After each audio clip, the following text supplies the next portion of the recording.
Welcome to Dweller of the Dark. We are a channel honoring the yellowed and blackened bones of many prominent authors. We will be digging up several obscure, strange, and forgotten authors who influenced many of the great horror, science fiction, and fantasy writers today. Comment below if you like. If you have authors that you'd like to see recognized, list them in the comments or contact our author page. Subscribe for more tales of the horrifying, obscure, strange, and forgotten. We'll have quite a collection climbing out of the tombs. If you like any of our tales, ring the bell or crush the like button below. Authors, always looking for fresh blood. Subscribe and contact us for more information. Check out our other stories on YouTube, Rumble, BitChute, and our websites, Rumble, BitChute, YouTube, Dweller of the Dark. Official website, dwellerofthedark.com. Facebook, Jeffrey LeBlanc, horror writer. You can find our books on Amazon and Kindle. Follow us on Twitter, Instagram, Patreon, Bandcamp. Dweller of the Dark. Children of horror. Commanded by a child, Civil War ghost stalks silently through moonlit forest. A son, a crazed lunatic, and a sad ghost each tell how a woman was murdered, and a man comes to terms with his permanent residence as we bring back the ghost of Ambrose Bierce just in time for Christmas. Tonight, we present in the Christmas spirit an Inhabitant of Carcosa. The short story by master storyteller Ambrose Bierce was first published in the San Francisco Newsletter of December 25th, 1886. Later, it was reprinted as part of two of Bierce's collections, Tales of Soldiers and Civilians, and Can Such Things Be? The story is told by an unknown narrator traveling in an unfamiliar wilderness. He hails from the ancient city of Carcosa and awakens from a fever-induced sleep to find himself lost. Can our narrator ever find his way back to Carcosa? And if he should, will he rekindle a little of the ghost of Christmas past? An Inhabitant of Carcosa by Ambrose Bierce. For there be divers sorts of death, some wherein the body remaineth, and in some it vanisheth quite away with the spirit. This commonly occurreth only in solitude, such as God's will, and none seeing the end. We say the man is lost or gone on a long journey, which indeed he hath. But sometimes it hath happened in sight of many, as abundant testimony showeth. In one kind of death the spirit also dieth, and this it hath been known to do while yet the body was in vigor for many years.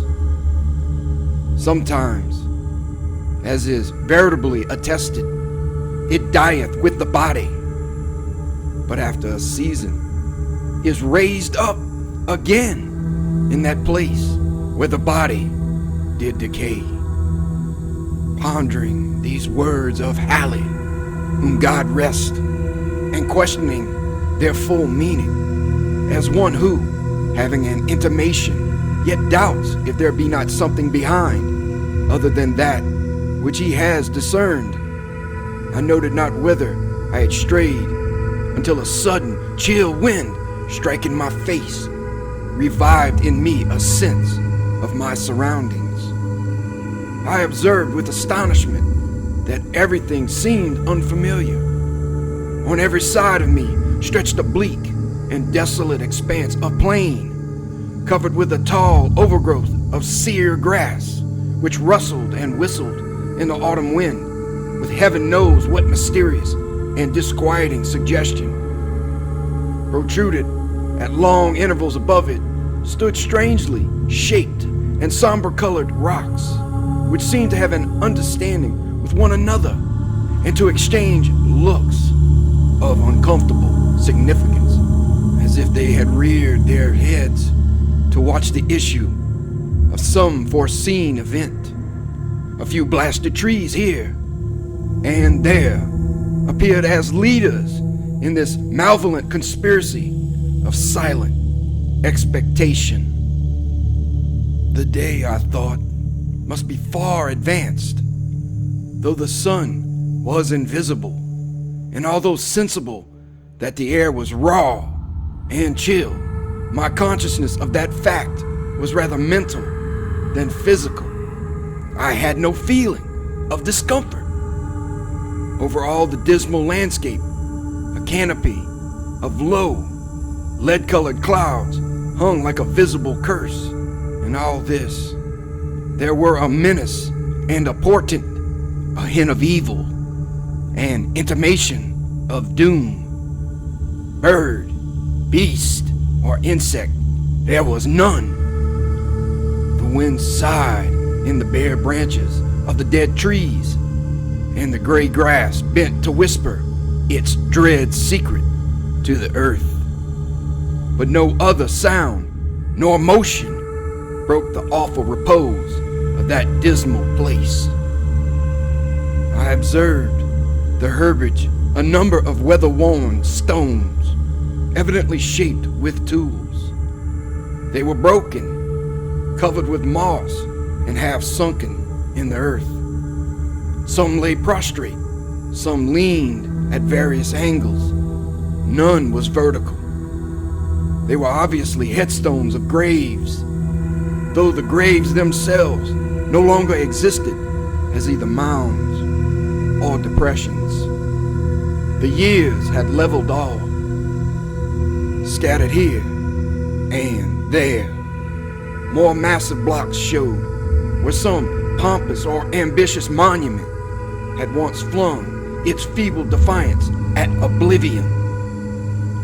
So old seemed these relics, these vestiges of vanity and memorials of affection and piety, so battered and worn and stained, so neglected, deserted, forgotten the place, that I could not help thinking myself the discoverer of the burial ground of a prehistoric race of men whose very name was long extinct.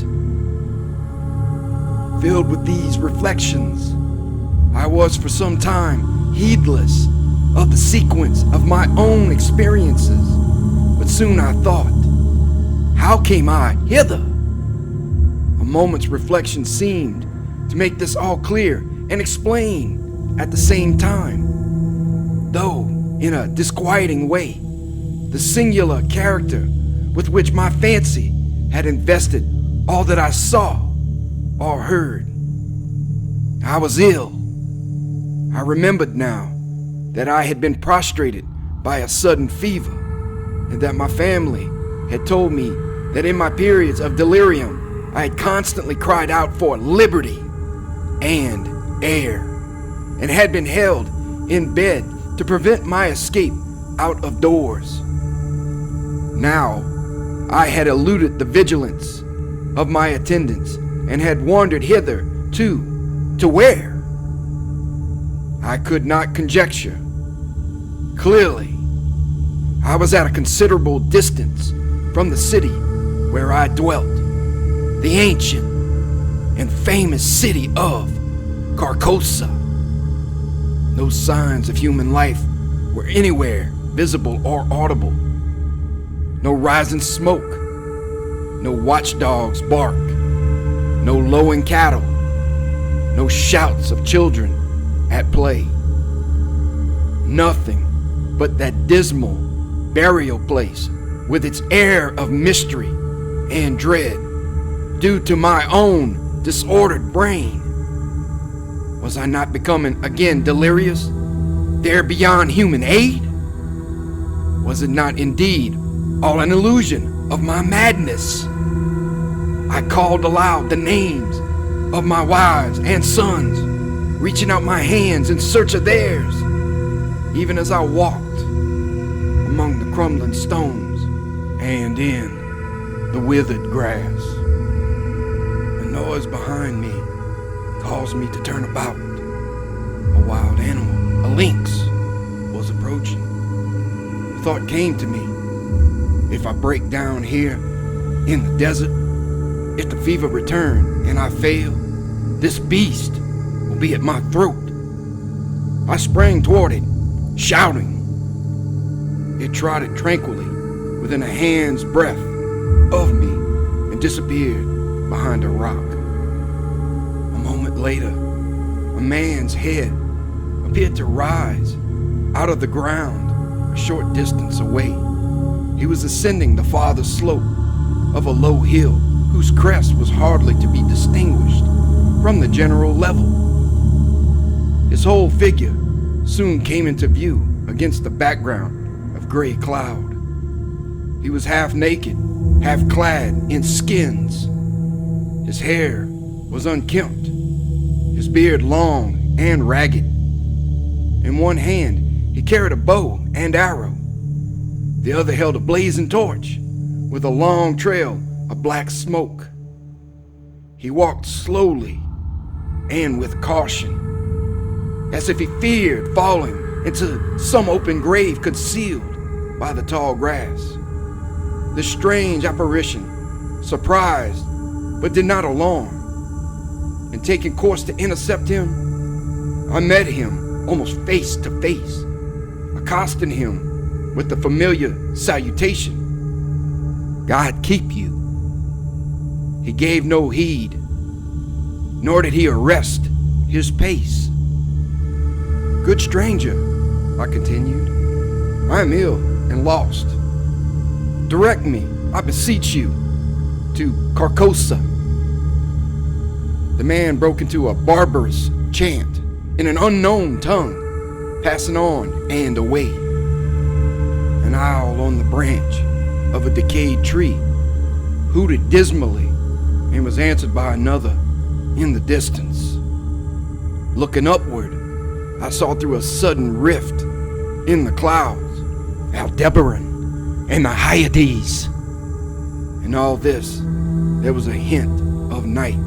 The lynx, the man with the torch, the owl. Yet I saw even the stars in absence of darkness. I saw what was apparently not seen nor heard. Under what awful spell did I exist? I seated myself at the root of a great tree, seriously to consider what it were best to do. That I was mad, I could no longer doubt, yet recognized the ground of doubt in the conviction. Of fever, I had no trace. I had, withal, a sense of exhilaration and vigor altogether unknown to me. A feeling of mental and physical exaltation. My senses seemed all alert. I could feel the air as a ponderous substance. I could hear the silence. A great root of the giant tree against whose trunk I leaned as I sat held enclosed in its grasp, a slab of stone, a part of which protruded into a recess formed by another root. The stone was thus partly protected from the weather, though greatly decomposed. Its edges were worn round, its corners eaten away, its surface deeply furrowed and scaled. Glittering particles of mica were visible in the earth about it, vestiges of its decomposition. This stone had apparently marked the grave out of which the tree had sprung ages ago. The tree's exacting roots had robbed the grave and made the stone a prisoner. A sudden wind pushed some dry leaves and twigs from the uppermost face of the stone.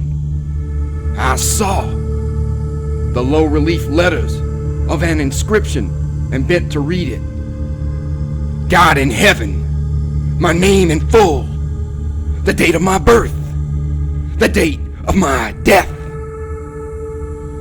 A level shaft of light illuminated the whole side of the tree as I sprang to my feet in terror. The sun was rising in the rosy east.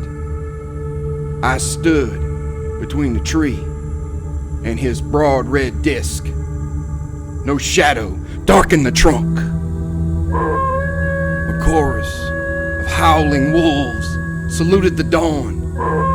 I saw them sitting on their haunches, singly and in groups, on the summits of irregular mounds and tumuli, filling a half of my desert prospect and extending to the horizon. And then I knew that these were ruins of the ancient and famous city of Carcosa.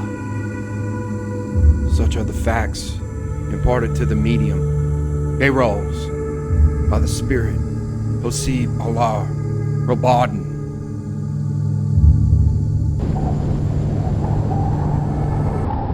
Thank you for listening. Merry Christmas and Happy New Year.